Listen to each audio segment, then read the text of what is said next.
आज गीता जयंती है, तो आप सभी को गीता जयंती की शुभकामनाएं। तो पहले जो हमारे पास मिला है उसको हम ईश्वर को धन्यवाद देंगे, मंगल आचरण करेंगे, फिर जानेंगे। इसको हमने नाम दिया है टूर ऑफ गीता, क्योंकि बहुत महान ज्ञान है। हम कोशिश कर रहे हैं 30 से 35 मिनट या 40 मिनट में समराइज करने की, क्योंकि पूरा तो संभव ही नहीं है। मैं पिछले 3 साल से सीख रहा हूँ, मुझे लग रहा है कि अभी मैंने काफी कम सीख पाया है। तो सबसे पहले हम मंगलाचरण करेंगे, है ना। ओम अज्ञान तिमिरांधस्य ज्ञानांजन शलाकया चक्षुर उन्मिलितम येन तस्मै श्री गुरुवे नमः। श्री चैतन्य मनोभीष्टम स्थापितम येन भूतले स्वयं रूप कदा मह्यं ददाति स्वपदान्तिकं। वन्देऽहं श्रीगुरुं श्रीयुतपदकमलं श्रीगुरून् वैष्णवांश्च श्रीरूपं साग्रजातं सहगण रघुनाथान्वितं तं सजीवं सावद्वैतं सावधूतं परिजन सहितं कृष्ण चैतन्य देवं श्री राधा कृष्ण पादान् सहगण ललिता श्री विशाखान्वितांश्च। हे कृष्ण करुणा सिंधो दीनबंधो जगत्पते गोपेश गोपिका कांत राधा कांत नमोस्तुते। तप्त कांचन गौरांगी राधे वृंदावनेश्वरी वृषभानुसुते देवी प्रणमामि हरिप्रिये। वंशाकल्पतरुभ्यश्च कृपा सिन्धुभ्य एव च पतितानां पावनेभ्यो वैष्णवेभ्यो नमो नमः। जय श्री कृष्ण चैतन्य प्रभु नित्यानंद श्री अद्वैत गदाधर श्रीवासादि गौर भक्त वृंद। हरे कृष्ण कृष्ण कृष्ण हरे हरे, हे राम राम राम हरे हरे। हरे कृष्ण कृष्ण कृष्ण हरे हरे, हरे राम राम राम हरे हरे। हरे कृष्ण कृष्ण कृष्ण हरे हरे, हरे राम राम राम हरे हरे। तो ये जो हमने मंगल आचरण किया, ये हमने उन सबको प्रणाम किया। इस संसार में जितने भी वैष्णव हुए हैं उन सबको प्रणाम किया।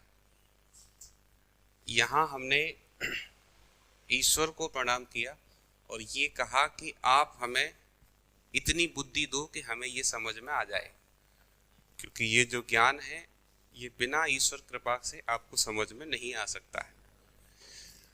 अब पहली बात आती है कि भगवत गीता जो है इसका बैकग्राउंड क्या है, मतलब इसके बारे में कुछ बेसिक बातें हैं जो हर किसी को पता होना चाहिए अगर वो सनातनी है। तो मैं हिंदू की बात नहीं कर रहा हूं, क्योंकि हिंदू शब्द जैसा इसमें है नहीं। क्योंकि हिंदू जो कोर वर्ड है ये कहाँ से आया है? सनातन से। बाकी जो धर्म है इनका आपको ये पता है, ये 2000 साल पहले आया, ये 2500 साल पहले, ये 1500 साल पहले, 5000 साल पहले। पर सनातन का मतलब होता है जो सृष्टि के प्रारंभ से था और सृष्टि के अंत तक रहेगा। आपको कहीं भी किसी भी बुक में ये लिखा नहीं बना होगा, ये लिखा नहीं मिला होगा कि हिंदू धर्म इतने समय से प्रारंभ हुआ। किसी बुक में नहीं होगा, क्योंकि ये तो सृष्टि के प्रारंभ से है, जब से सृष्टि शुरू हुई है। पहले और कोई धर्म था ही नहीं। बाकी ये जो मुस्लिम, सिख, ईसाई ये जो धर्म है ये तो अब हमको, इसलिए ये जो हम जानने जा रहे हैं हमें ये समझना है कि ये जो भगवत गीता है ये मुस्लिम सिख ईसाई के लिए नहीं है, ये मानव जाति के लिए है, हर मनुष्य के लिए है, क्योंकि इसमें कहीं भी हिंदू जैसा शब्द प्रयोग नहीं हुआ है। भगवान ने जो बातें बताई हैं, जैसे भगवान ने कहा है कि 4 समस्याएं हैं, जन्म मृत्यु जरा व्याधि। जैसे एक तो जन्म होना, अलग अलग हर बार मरना, हर बार जन्म लेना। तो जन्म सिर्फ हिंदू का होता है क्या? मृत्यु सिर्फ हिंदू में होती है क्या? जरा होता है बुढ़ापा, बुढ़ापा सिर्फ हिंदू को आता है क्या? व्याधि होती है बीमारी, बीमार सिर्फ हिंदू होता है क्या? मतलब ये जो नॉलेज है ये हर मानव के लिए है, हर मनुष्य के लिए है। अब भगवत गीता में जैसे कुछ बेसिक बातें जो हर कोई आपसे जानना चाहता है या इतनी आपसे उम्मीद करेगा, वो ये है कि कितने अध्याय हैं भगवत गीता में, कितने अध्याय हैं, कितने श्लोक हैं, टोटल श्लोक कितने हैं, कितनी आवाजें हैं भगवत गीता में, कितने लोगों की आवाजें हैं, सबसे लंबा अध्याय कौन सा है, सबसे छोटा अध्याय कौन सा है, ये कब बोला गया था, भगवत गीता को कब बोला गया था, इसको किसने लिखा, ये किस शास्त्र का हिस्सा है, इसे कौन पढ़ सकता है, मतलब किसको पढ़ना चाहिए इसको, और इसे कौन समझ सकता है। 2 बातें हैं, एक तो पढ़ना, एक समझना, है ना। इनमें से कितने प्रश्नों के आंसर आपको आते हैं? 10 क्वेश्चन है, तो पहले हम मार्किंग करेंगे कि 10 में से हम कहाँ स्टैंड कर रहे हैं। पहला प्रश्न, कितने अध्याय, कितने लोगों को पता है? एक बंदे को। 18 अध्याय हैं टोटल भगवत गीता में, 18 अध्याय हैं। कितने श्लोक? 700 श्लोक हैं, 700। कितनी आवाजें? 4 आवाजें हैं। कौन कौन? धृतराष्ट्र, संजय, श्री कृष्ण और अर्जुन। 4 लोग, मतलब ये 4 लोगों की ही बातचीत आपको पूरी भगवत गीता में सुनने को मिलती है, पढ़ने को मिलती है। सबसे लंबा अध्याय कौन सा है? लास्ट में 18वां अध्याय, 78 श्लोक हैं उसमें, चैप्टर 18, जहां भगवान ने कंक्लूड किया है पूरी बातों को। और देखो, आप इसकी महानता का अंदाजा इतने से लगा सकते हो कि जब हम किसी को कुछ सिखाते हैं तो हम ये उम्मीद करते हैं कि अब मैंने ये इसको सिखा दिया, अब ये मेरे हिसाब से चलेगा। पूरी गीता सिखाने के बाद 18वें अध्याय में भगवान अर्जुन से कहते हैं कि अर्जुन, यथा इच्छसि तथा कुरु, मतलब मैंने जो तुम्हें बताना था बता दिया, अब तुम्हारी जैसी इच्छा हो वैसा तुम करो। तो बाउंड नहीं किया, ऐसा नहीं कहा मतलब मैंने तुमको बता दिया अब ये करना है, नहीं। गुरु का काम यही होता है कि जो तुम्हारे लिए अच्छा था वो मैंने तुमको बता दिया, अब यथा इच्छसि तथा कुरु, जैसी तुम्हारी इच्छा हो वैसा तुम करो। यानी अगर तुम नहीं भी मानते हो तो कोई दिक्कत नहीं है, जो मुख्य बात है वो मैंने बता दी। अब हम अक्सर इस प्रपंच में रहते हैं कि पाप क्या है, पुण्य क्या है ना, धर्म क्या है, अधर्म क्या है, कौन सा धर्म सही है, कौन सा ठीक नहीं है।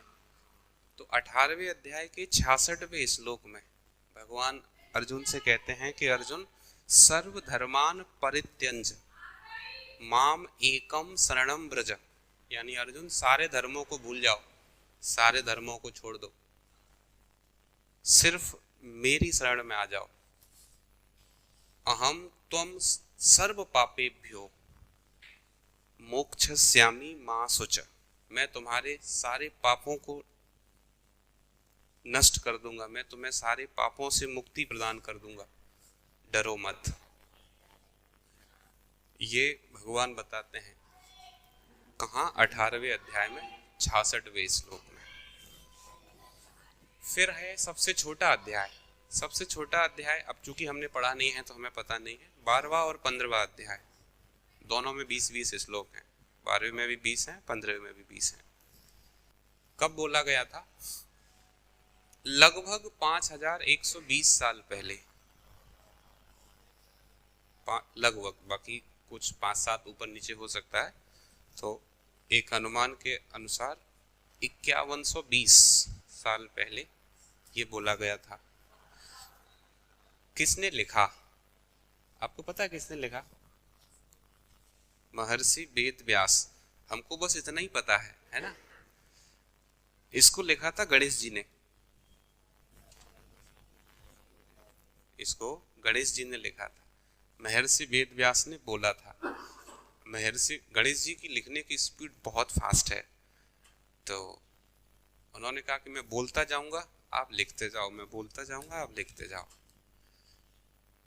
गणेश जी ने कहा कि मुझे हरि चर्चा सुनने में बहुत आनंद आता है, तो आप बीच में रुकना मत, आप बोलते जाना, क्योंकि मेरी स्पीड बहुत फास्ट है, तो मैं अपने हाथ रोकूंगा नहीं। उन्होंने कहा ठीक है। बोला मुझे सारी बात समझ में भी आनी चाहिए। ठीक है।